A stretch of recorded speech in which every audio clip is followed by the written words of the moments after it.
The idea that AI will replace human labor is no longer a distant, futuristic scenario. From writing, creating art, and coding to analyzing vast amounts of data, AI is rapidly outpacing capabilities we once believed were uniquely human. It is only natural that we feel anxious in such a reality.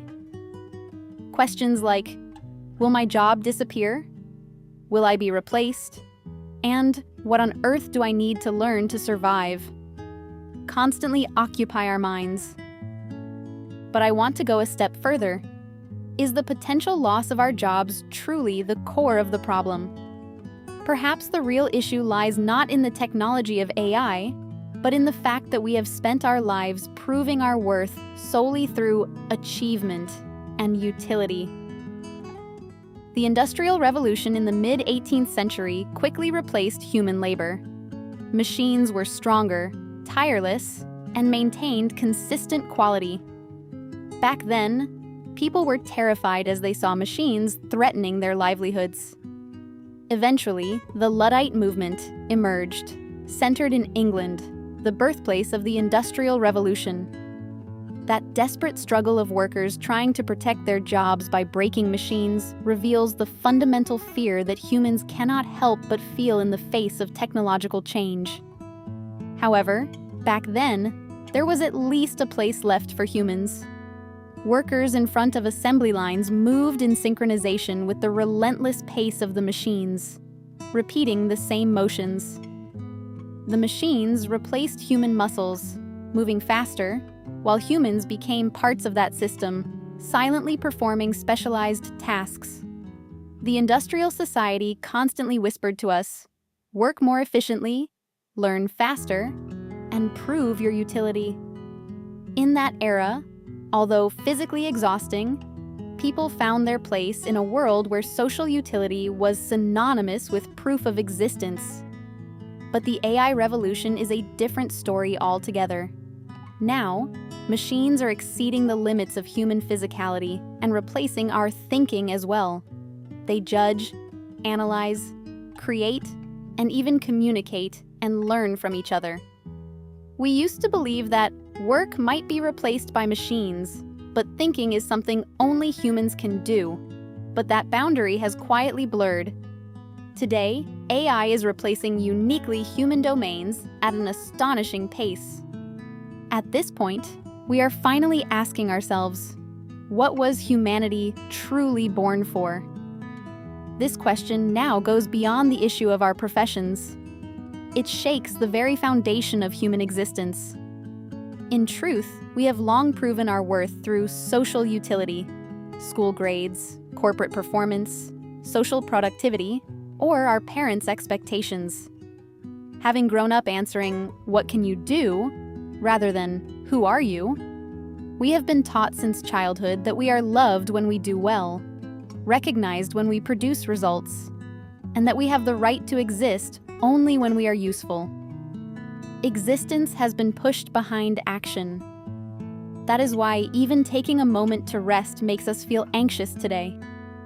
We feel like useless people if we aren't doing something. But as AI begins to swallow all those domains of proof, we are facing a terror that our very existence might be crumbling. People worry about losing their jobs to AI. That is, of course, a realistic fear. But the deeper problem is that the standard we use to measure human value is collapsing. Faster, more efficient. In the rules of this competitive game, humans can never beat AI. AI does not get tired, complain, or have emotional fluctuations.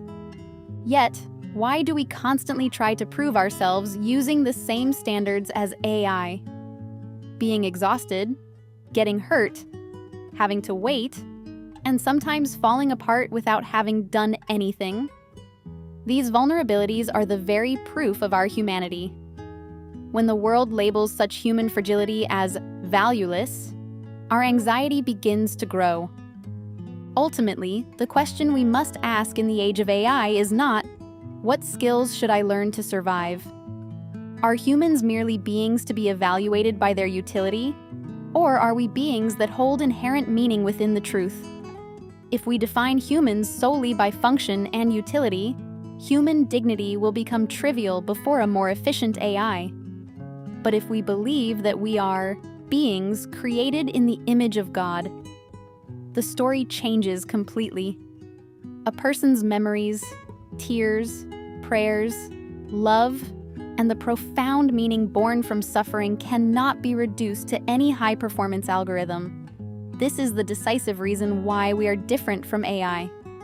AI can perform a purpose, but it cannot originate that purpose itself. It can mimic and expand human intellect and judgment, but it cannot decide for itself what that ability should exist for. Unlike this, we humans throw ourselves toward things that cannot be scientifically proven. We love without evidence, trust without seeing, and hold on to meaning in the midst of suffering. Not the optimal result calculated by a system, but an existential decision made with our whole being. This is faith.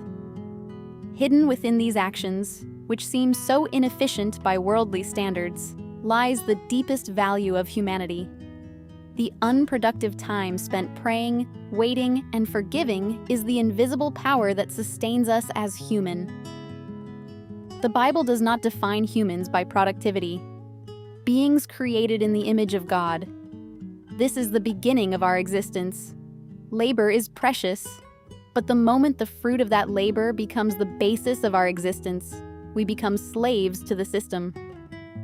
The Bible, however, speaks of the exact opposite order. We existed before we worked, we were created before we produced results, and we were loved before we ever proved our utility. When this original order is restored, we are finally set free from the prison of utility. The coming age of AI may be painful for us to endure, but it is also an era that poses a vital question. So, let us remember this. Your value was given by the grace of the cross, long before any worldly evaluation, and a person who belongs to God does not collapse in their very existence even when their environment shifts. Jobs change and technologies evolve, but the meaning of your existence, given within God, can never be replaced. To whom do I belong?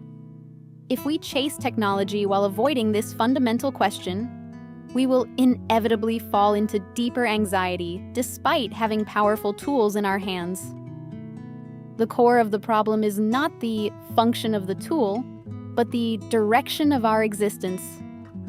AI can expand human labor, but it can never stand before God in our place. Am I still a loved being even on days when I cannot prove anything? This question does not destroy us. Rather, it leads us to hold on to a truth that is deeper than any value the world assigns to us.